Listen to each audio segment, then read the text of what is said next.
फिर से कह रहा हूं, जो लोग परमेश्वर से प्रेम रखते हैं उनके लिए सब बातें मिलकर भलाई ही को उत्पन्न करती हैं, अर्थात उन्हीं के लिए जो इसकी इच्छा के अनुसार बुलाए हुए हैं। क्या लिखा है? सब बातें मिलकर उनकी भलाई ही को उत्पन्न करती हैं। सब बातें।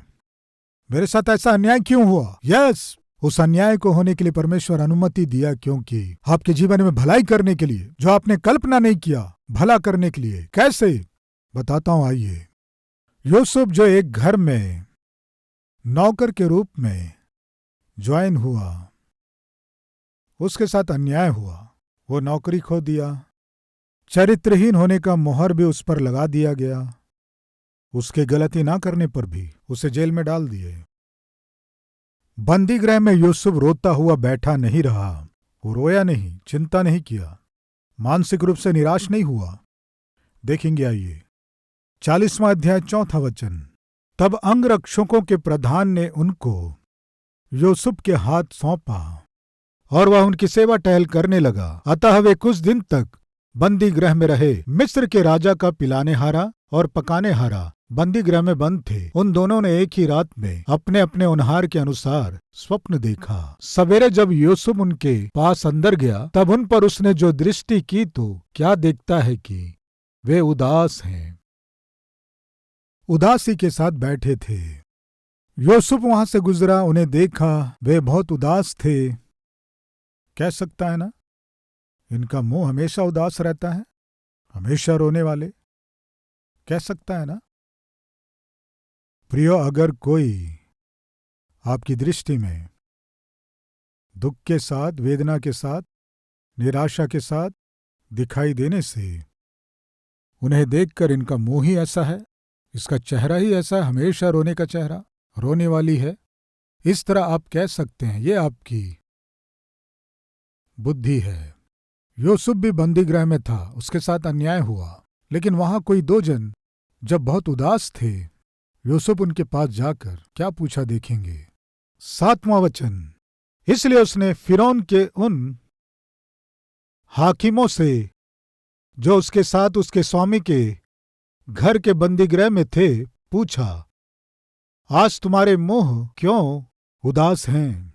वे जब उदास थे, वे जब बहुत निराश दिखाई दे रहे थे, वे किसी दुख में और चिंता में थे। यूसुफ, परमेश्वर मेरे साथ है ना, एक दिन परमेश्वर मुझे छुड़ाएगा ना, मुझे कोई चिंता नहीं है ना, ये सोचकर उसके साथ परमेश्वर है, कल परसों निश्चय उसे बंदीगृह से छुड़ा लेगा। इसलिए वो हिम्मत से था। क्या वो हिम्मत से रहने से चलेगा? उसके आसपास के लोगों को भी हिम्मत दिलाना एक आत्मिक व्यक्ति का स्वभाव है। इसीलिए वे जो दुख में थे उन्हें देखकर, सुनो, उदास क्यों हो, क्या हुआ? इस तरह पूछना है तो क्या चाहिए बताइए? प्यार चाहिए, आत्मिकता चाहिए। उदास क्यों है, क्या हुआ? बोलिए, क्या हुआ बताइए। जैसे वो बहुत अच्छा है, वो कहाँ है? बंदीगृह में है, उसके साथ क्या हुआ? अन्याय हुआ, ईमानदारी से जीने से उसकी नौकरी चली गई। वास्तव में दुख और व्याकुल और चिंता में रहना है, रोते रहना है। लेकिन यूसुफ ऐसा नहीं था। कारण क्या है कि मेरे जीवन में कुछ भी हो, मेरे परमेश्वर की अनुमति के बिना नहीं हो सकता।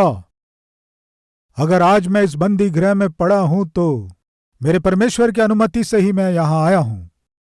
ऐसी हिम्मत, साहस, परमेश्वर के प्रति भरोसा यूसुफ के जीवन में था। इसलिए बंदी गृह में भी चिंता के बिना रहा, वो चिंता किए बिना रहा। सामने वाले जब उदास थे उनसे पूछ रहा है, क्या हुआ, क्या हुआ तुम्हें? यही बता रहा हूं। आप अच्छे हैं, पूछिए। अगर अच्छे नहीं हैं तो उनसे पूछिए, क्यों अच्छा नहीं है, क्या हुआ? इस तरह पूछने में आपका कोई नुकसान नहीं है ना? कोई नुकसान है क्या? फिर से कह रहा हूं, हर दिन 10 लोगों से पूछिए कैसे हैं। इस तरह पूछिए, लड़कों से ही पूछिए। आपके परिवार में आप कहीं जाएं, रिश्तेदारों से मिलें या नौकरी करने के स्थान में, पहचान वालों से प्यार से बात कीजिए। ये अच्छी आदत है, आत्मिकता है। आप अच्छे हैं? पूछिए। अगर मान लीजिए उदास हैं तो थोड़ा समय निकालिए, पूछिए क्या हुआ। हमेशा हंसने वाले आप आज बहुत उदास हैं, क्या हुआ? पूछिए। क्योंकि आज मनुष्य, फिर से बता रहा हूं, स्वार्थी हो गया है। मैं अच्छा हूं तक काफी है, मैं खुश हूं तक काफी है। ऐसे स्वार्थ से भरे हुए इस पापमय संसार में दूसरे की भलाई चाहने वाले लोग बहुत कम हैं। ऐसे समय में आप अच्छे हैं दूसरों से इस तरह पूछना, ये सच में एक अद्भुत आदत है और अद्भुत आत्मिकता है।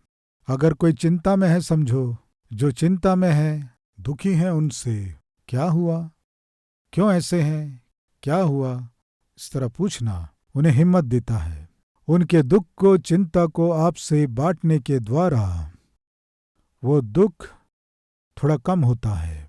फिर से कह रहा हूं, आपके खुशी को दूसरों से बांटने से वो दुगना हो जाता है। आपके दुख को आपको समझने वाले लोगों से बांटने से आपका दुख कम हो जाता है। इसीलिए यदि कोई दुखी है तो उनके दुख को बांटने की कोशिश करें, क्योंकि शायद वे सहने से बढ़कर दुख में होंगे। जब आप उनकी सुधि लेते हैं तब वे और कुछ दिन जी पाएंगे। उन्हें जीवन देने का अवसर आपके हाथ में है, इस अवसर को लीजिए। ठीक है, अच्छे हैं पूछने से क्या होता है, क्या हुआ, क्यों ऐसे हैं, इस तरह पूछने के द्वारा क्या होगा, क्या हुआ। यूसुफ उन्हें देखकर क्या हुआ, क्यों उदास हैं, इस तरह पूछा ना। तब एक ने अपना स्वप्न बताया और दूसरे ने भी स्वप्न बताया। एक ने जब अपना स्वप्न बताया तो यूसुफ ने उसका अर्थ बताया। तुमने गलत किया, इसलिए तुम्हारे विरुद्ध सजा सुनाई गई है, तुम्हें दंड मिलने वाला है, तुम्हारी जान जाने वाली है। दूसरे व्यक्ति के स्वप्न को सुनकर अन्याय से, अधर्म से तुम्हें सजा सुनाई गई है, लेकिन राजा सत्य को, वास्तविकता को जानकर तुम्हारे सजा को माफ करके तुम्हें फिर से नौकरी देगा। इस तरह स्वप्न का अर्थ बताया। जैसे कहा वैसे ही हुआ। एक मारा गया और एक को फिर से नौकरी मिल गई। जिसको फिर से नौकरी मिल गई, वो जब फिरौन के पास ले जाया जा रहा था, यूसुफ ने कहा, तुम राजा के पास जा रहे हो ना? मैं कोई गलती नहीं किया हूं और मैं इस देश का भी नहीं हूं, मैं विदेशी हूं। क्या तुम मेरे विषय में राजा से बातचीत करोगे? मैं निर्दोष हूं, अन्याय से बंदीगृह में डाला गया हूं, राजा से बताओगे क्या? हाँ, निश्चय बताऊंगा। इस तरह कहा। पता नहीं क्या हुआ, भूल गया। 1 सप्ताह हो गया, 2 सप्ताह हो गया, 3 सप्ताह हो गया, 2 वर्ष बीत गया, वो भूल गया। अचानक एक दिन राजा स्वप्न देखा, उसका अर्थ कोई बता नहीं सका। जब उसके स्वप्न का अर्थ कोई नहीं बता पाया, तब इस पिलाने हारे को स्मरण आया। क्या स्मरण आया? जब मैं बंदी गृह में था, यूसुफ नाम का एक धर्मी व्यक्ति मेरे स्वप्न का अर्थ बताया, उसके कहे अनुसार मुझे नौकरी मिल गई। राजा, क्या बात है? राजा, मुझे याद आ गया। क्या याद आया? बंदी गृह में एक धर्मी व्यक्ति है जिसमें परमेश्वर का आत्मा रहता है। वो व्यक्ति जिसमें परमेश्वर का आत्मा है, स्वप्न का अर्थ वो बताएगा। उसे बुलवाइए। बुलवाया, स्वप्न उसे बताया और यूसुफ ने उसका अर्थ बताया। फलस्वरूप उसे सुनकर फिरौन, जिसमें परमेश्वर का आत्मा और स्वर्गदूतों की बुद्धि है, ऐसा व्यक्ति हमारे देश में कोई है क्या?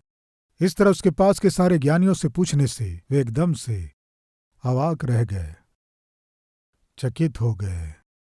नहीं है। इसलिए मैं यूसुफ को इस देश का प्रधानमंत्री नियुक्त कर रहा हूं। अभी आपको क्या समझ में आया? दुख में, कष्ट में, चिंता में पड़े हुए 2 कैदियों को देखकर यूसुफ उनकी सुधि लिया। बात किया वो बात ही तो। यूसुफ को एक दिन प्रधानमंत्री बना दिया। समझ में आया? किसी की सुधि लेने से क्या आशीष मिलती है? निस्वार्थ जीवन जीने से क्या आशीष मिलती है? सामने वाला भला रहना है, सोचने में क्या आशीष मिलती है? जब कोई दुख और निराश है, किसी भी तरह इसकी सहायता करना है, ऐसे दूसरे की भलाई सोचने में आशीष क्या है, आपको समझ में आया? उस दिन वे जब दुखी थे तो मुझे क्या मेरे जीवन में कोई दुख नहीं है? मेरे साथ अन्याय नहीं हुआ? अन्याय से इस बंदी गृह में मैं डाला नहीं गया हूं? मेरे जीवन में कष्टों की कमी है क्या? सबके जीवन में कष्ट है, इन्हें भी कष्ट है। ये सोचकर चुपचाप जा सकता है ना? नहीं जा पाया। उसके सामने दुख से, वेदना से, चिंता से जब वे बैठे थे, जाकर पूछा, क्या हुआ? क्यों ऐसे हैं? तुम क्यों उदास हो?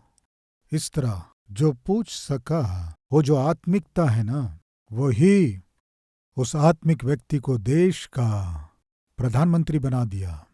भाइयों बहनों, सुन रहे हैं? आत्मिकता और उसके साथ जुड़ी हुई मोहब्बत और प्यार को तोड़िए मत। वे आज बहुत आवश्यक हैं।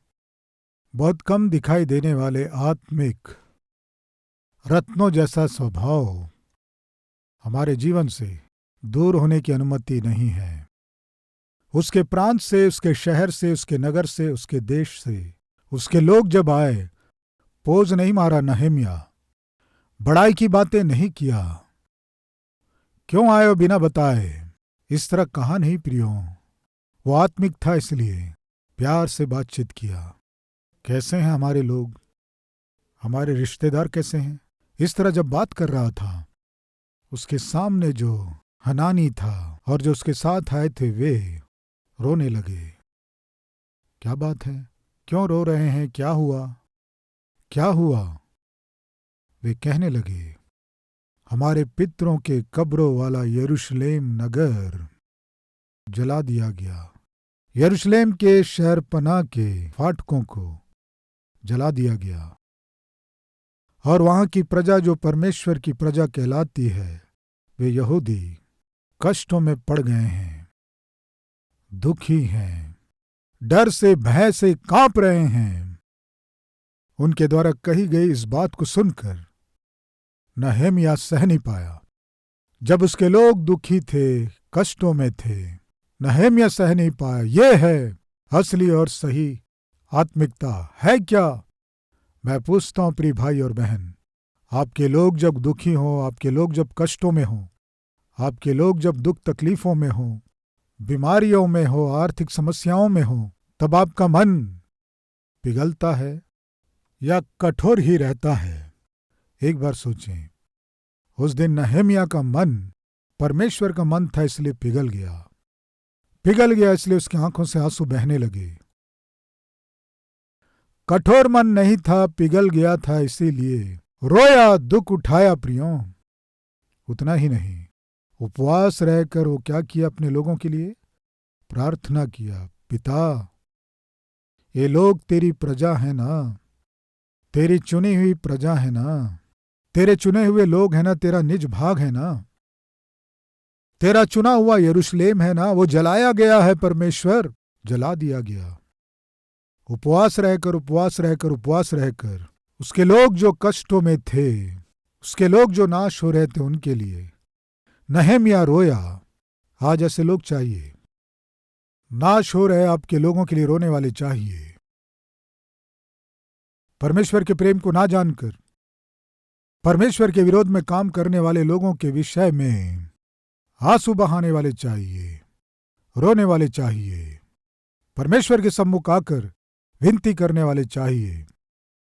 उस दिन उनके लाए गए समाचार को सुनकर नहम्या, वे जब सारे कष्टों को बता रहे थे, ठीक है, बाद में देखेंगे, तुम अभी जाकर विश्राम करो, अभी वो सब सुनने के लिए मेरे पास टाइम नहीं है। कहा समझ रहे हैं? नहीं प्रियो, एक अच्छे मन का था, एक अच्छा आत्मिक था, इसीलिए उनके सारे कष्टों को सुना।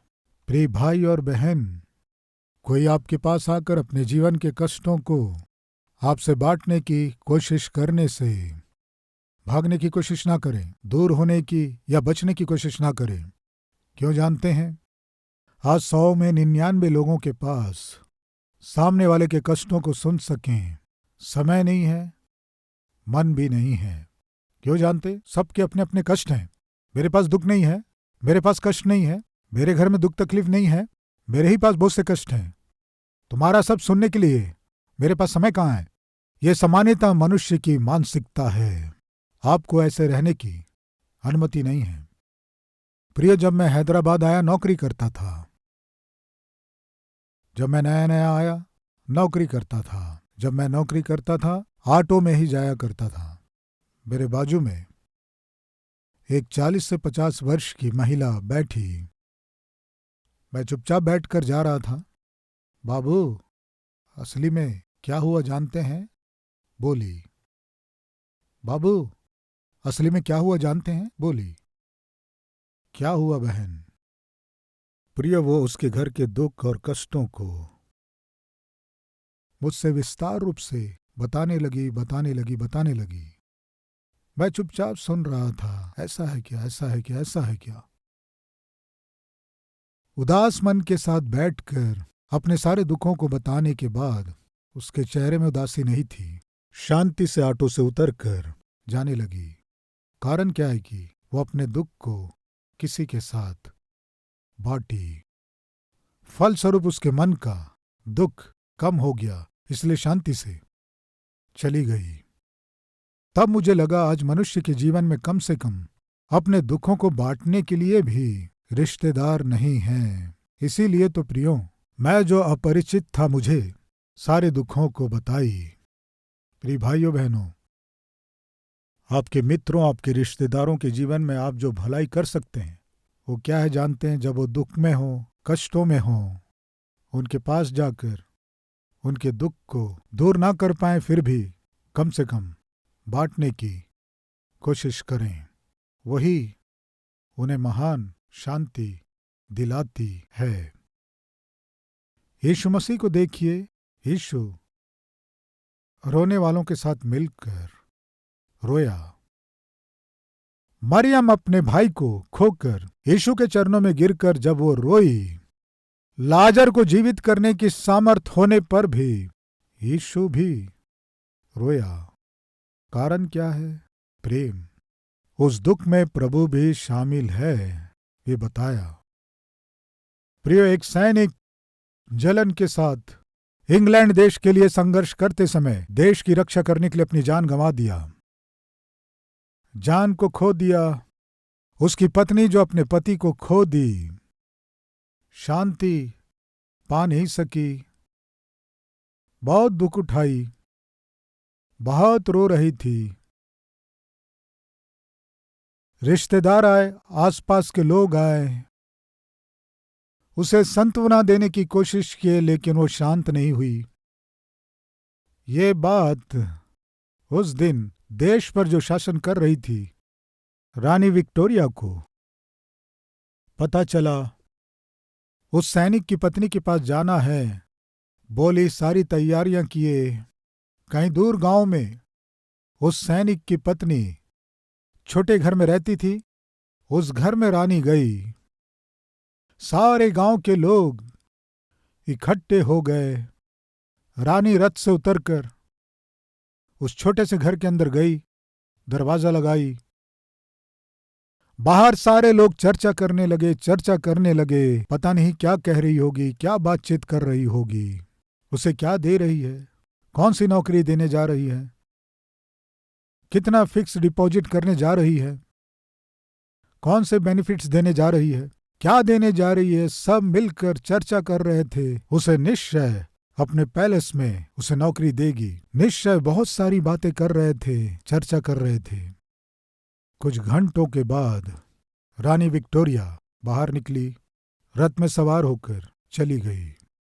तुरंत बाहर जितने लोग खड़े थे सब अंदर आकर, रानी क्या दी है, क्या बोली, क्या दूंगी बोली, क्या बताई, क्या करने जा रही है, ऐसे बहुत से प्रश्न किए। तब तक जो सांत्वना ना पाकर दुखी थी, उस सैनिक की पत्नी तसल्ली पाकर बोली, वो रानी है, मुझे कुछ भी देने का वादा नहीं की। ये क्या है रानी जी, तो तुम्हारे पास आकर तुम्हें कुछ भी देने का वादा नहीं की क्या? कोई वादा नहीं की, तो फिर क्या की? मुझे गले से लगाकर मेरे साथ रोई। क्या की? मुझे गले से लगाकर मेरे साथ वो भी रोई। रोते रोते मेरे सारे दुख को वो ले गई। अब इससे बढ़कर मुझे क्या चाहिए? मेरे लिए स्वयं रानी आकर मेरे लिए रोई। प्रिय भाई और बहनों, मेरा प्रभु आपको कोई भी वरदान दे सकता है। मरे हुए लाजर को जीवित कर सकता है। उससे भी महान बात क्या है जानते हैं? जब आप रोते हैं, आपके पास आकर स्वयं रोकर आपके दुख और आंसुओं को पहुंचने वाला महान परमेश्वर है। ना भूलें। इसीलिए कह रहा हूं, यीशु का मन यदि आप में होने से दुखी लोगों को आप सांत्वना देंगे, शांति देंगे, सहारा बनेंगे, उन्हें अकेला नहीं छोड़ेंगे। मुझे क्या करना, ऐसे नहीं सोचेंगे। प्रिय, कोविड के समय में हर एक जन अपने अपने घरों में भय से थरथरा रहे थे। नौकरी नहीं थी, कमाई नहीं थी। हर दिन जो मजदूरी करते उनकी कोई आमदनी नहीं थी, राशन नहीं था। हमारे राष्ट्र में लाखों लोग जब दुख उठा रहे थे, प्रियो, क्यों कलवरी टेम्पल आगे आकर यदि आप में से किसी के पास भोजन नहीं है तो फोन कीजिए, हम ला कर देंगे। इस तरह कहकर 60,000 परिवारों को महीने से 2 महीने तक पेट भर भोजन दे पाए। इसका कारण क्या है आप जानते हैं? जब कोई नहीं कर रहा था, कोई नहीं कर सकता था, कलवरी टेम्पल क्यों किया? क्यों किया जानते हैं? कलवरी टेम्पल में परमेश्वर है, इसलिए प्रेम करने वाला परमेश्वर है। इसलिए पति को कोविड हो गया, पत्नी को कोविड हो गया और बच्चे को कोविड हो जाने से छू नहीं सकते, उस कमरे में भी जा नहीं सकते, पास रहकर भोजन नहीं खिला सकते। पति को कोविड होकर हॉस्पिटल जाने से पत्नी हॉस्पिटल जाकर उसके पास नहीं रह सकती। ऐसे समय में कलवरी टेम्पल को कोविड केयर सेंटर बना दिया। इसका कारण क्या है? क्यों कोविड से परेशान सैकड़ों और हजारों लोगों को इस कलवरी टेम्पल में भर्ती लेकर फ्री में चिकित्सा, फ्री में दवाइयाँ, फ्री में प्रोटीन फूड, फ्री में ऑक्सीजन, फ्री में चिकित्सा क्यों दिया प्रियो कलवरी टेम्पल? कलवरी टेम्पल में परमेश्वर है, इसलिए परमेश्वर के प्रेम से कलवरी टेम्पल भरा है। इसीलिए तो जो कोई नहीं कर पाया वो हम कर पाए, कोई भोजन नहीं दे पाया हम दे पाए। इसीलिए तो 70 से 80 देश कलवरी टेम्पल का अभिनंदन करते हुए उनके समाचार में, न्यूज़पेपर में, किसी भी देश में कहीं भी कोई नहीं किया। 14 टन भोजन वस्तुओं को अकाल में, कष्ट काल में, आंसुओं के समय घर घर जाकर भोजन वस्तुओं को दिया। एक अद्भुत टेम्पल। आज भी लाखों और करोड़ों लोग उस दिन कलवरी टेम्पल ने जो किया आज भी याद कर रहे हैं। कारण क्या है? मसीह के प्रेम को कष्ट के समय में बांटे। इसलिए प्रिय भाइयों बहनों, ऐसे टेम्पल के आप सदस्य हैं। इसलिए किसी की सुधि लेने में, किसी से प्यार से बात करने में कभी भी पीछे ना हटें। आप अच्छे हैं इस तरह पूछने में शर्माए नहीं। इसके पीछे शांति है और उसी समय आशीष भी छिपा हुआ है। ये बहुमूल्य संदेश मुझे चाहिए। परमेश्वर मुझे एक नई शिक्षा को दिया है, इसका मैं अपने जीवन में पालन करूंगा। कहने वाले हैं तो हाथ दिखाएंगे।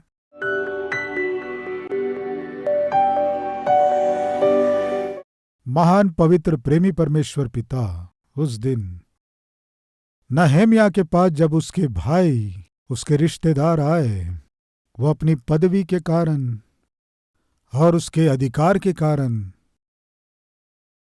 जो आए थे उन्हें छोटी नजर से नहीं देखा, घृणा नहीं किया, गुस्सा नहीं हुआ। कितनी दीनता है, कितनी नम्रता है, कितनी आत्मिकता है, कितना प्रेम है। पिता, हम कितना भी आशीष पालें, हम में वो प्रेम, आत्मिकता, मोहब्बत हमसे दूर होने की बिल्कुल अनुमति नहीं है। आपको पाए हुए हम ही प्यार से बातचीत नहीं करेंगे तो, आत्मिकता को नहीं बांटेंगे तो और कौन बांटेगा पिता? इसलिए हमारे हृदय से स्वार्थ को निकाल दीजिए, घमंड को निकाल दीजिए, हमारे हृदय को चंगा कीजिए। एक अच्छा मन हमें दीजिए पिता। हमें तेरे प्रेम से भरे रहना है और उस प्रेम को कार्यों में दिखाना है। ऐसा अनुग्रह हम पर कीजिए पिता। दूसरों की सुधि लेने के द्वारा ही एक नौकर प्रधानमंत्री बन गया, दूसरे की सुधि लेना ही एक पिलाने हारे को देश पर शासन करने वाला गवर्नर बना दिया। पिता, हमारे हृदय प्रेम से भरे रहेंगे तो पिता, उस प्रेम भरे जीवन के पीछे गुप्त आशीषों को तूने हमारे लिए रखा है, जिसके लिए हम धन्यवाद करते हैं। और भी अधिक हम दूसरों से प्रेम कर सकें। हमारे जीवन को पिता अद्भुत रूप से अभिषेक कीजिए। हम प्रेम कर सकें, अभिषेक कीजिए। हम दया कर सकें, अभिषेक कीजिए। हम तरस खा सकें, अभिषेक कीजिए। हम में अच्छापन हो सके, अभिषेक कीजिए। हमारा हृदय स्वार्थ रहित हो सके, अभिषेक कीजिए। हमारा हृदय पिघल सके, हमें अभिषेक कीजिए।